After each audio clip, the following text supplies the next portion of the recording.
German Chancellor Scholz made an official visit to China. On the first day of his visit to China, China gave him a big gift.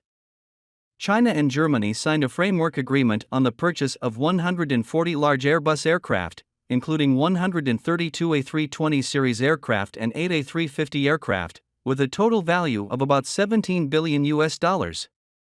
Before Scholz's visit to China, Germany also passed the investment agreement for China Ocean Shipping Group Company, COSCO, to acquire 24.9% of the shares of the Hamburger Terminal. The two sides exchanged courtesies and created a good atmosphere for China-EU cooperation. By the way, this 24.9% stake is not a complete stake acquired by COSCO. According to the investment agreement, what COSCO wants to acquire is a 35% stake. However, under the firm opposition of the 6 departments under the German cabinet, COSCO only approved the acquisition of 24.9% of the shares, and the remaining 10.1% of the shares will be frozen for 10 years. So, will China lose out on the $17 billion framework agreement signed with Germany for the purchase of large Airbus aircraft? Okay, in today's video, let's dive deep into this issue. First, we need to understand what a framework agreement is.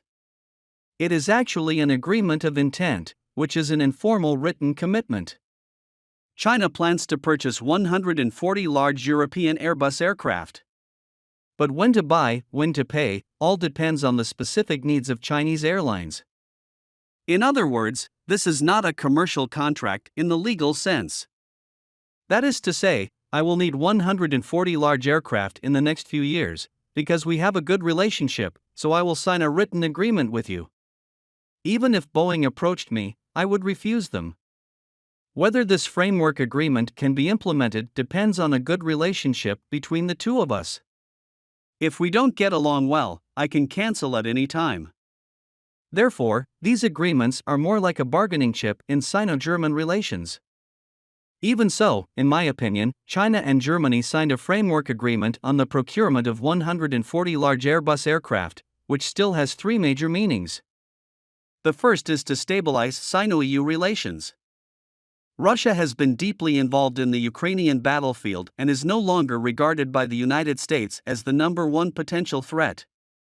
Before the Russo-Ukraine War, Russia stood in front of China and helped China share a large part of the strategic pressure.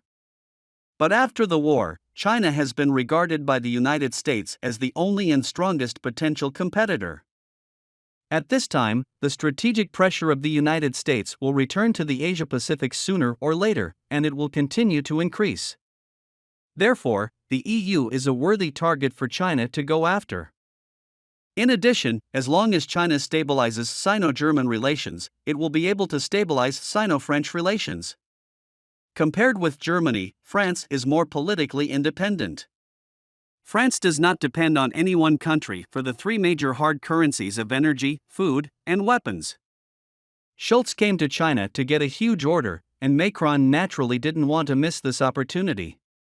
Earlier, the French side had stated that they would visit China together with the German Chancellor, but in the end, for some reason, they did not visit China together. The second is to suppress Boeing. Everyone knows that Boeing is Airbus' biggest competitor. China is the world's largest buyer of airliners. In the era of friendly relations between China and the United States, in the 5 years from 2012 to 2017 alone, Boeing made more than $80 billion in profits in the Chinese market. This is a lucrative market. Those years when Boeing was proud in China corresponded exactly to those years when Airbus was frustrated. In the face of huge orders from China, Boeing has overwhelmed Airbus and firmly occupied the seat of the world's largest passenger aircraft supplier. However, with the frequent accidents of Boeing 737 series airliners and the start of the Sino-US trade war, European Airbus ushered in the opportunity to overtake. Compared with Boeing, Airbus is obviously more sincere to the Chinese market. Airbus has 3 major production bases in the world, located in Toulouse, France, Hamburg, Germany, and Tianjin, China. It not only created a large number of high-paying jobs for China, but also provided a good environment for the growth of China's domestic supply chain for large passenger aircraft. European Airbus has in fact been deeply bound with the Chinese market. When China and Airbus work closely together, the biggest loser is Boeing. With the upcoming mass production and delivery of the C919 large airliner, Boeing is no longer even a backup in China. Under the cooperation between China and Europe, in theory, Boeing is likely to be kicked out of China in the future, and can only do some after-sales work in China to maintain old aircraft. Or, GM and Honeywell can become suppliers of C919 and make money from components. What if US suppliers restrict the export of parts for the C919? Okay, then China will directly buy Airbus aircraft.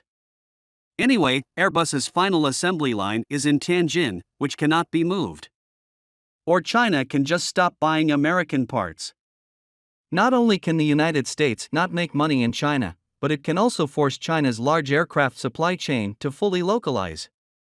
Trade wars are always mutually injurious.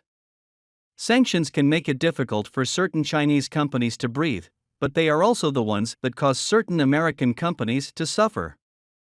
The third is that China has purchased Boeing aircraft in large quantities since the 1990s. Among them, a total of 7,745 Boeing 737 series aircraft have been delivered. The Boeing 737 series also accounts for as much as 40% of the active aircraft of Chinese airlines.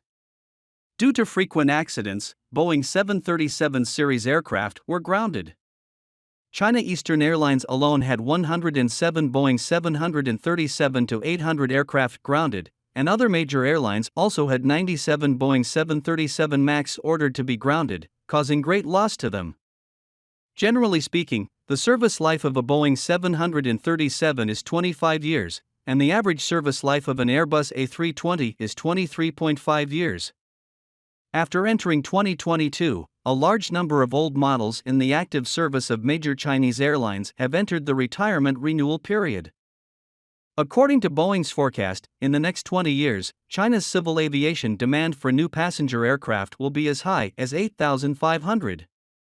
Relying solely on the production capacity of the C919 is far from enough, and the demand for Airbus aircraft is huge.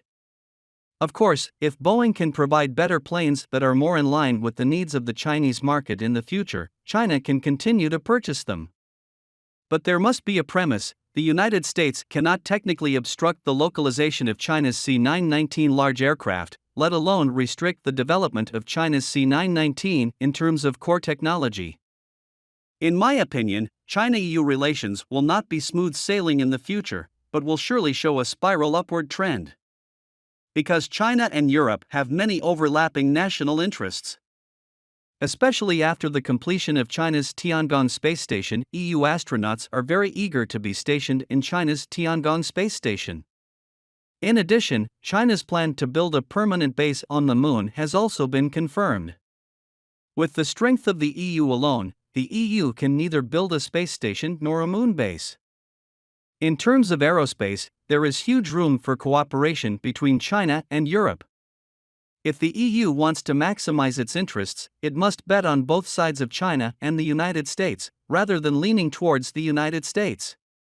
This also shows that China is gradually showing the embryonic form of a world leader. The future human lighthouse is not only in the West, but also in the East. Well, thanks for listening. If you have any suggestions, just leave them in the comments section.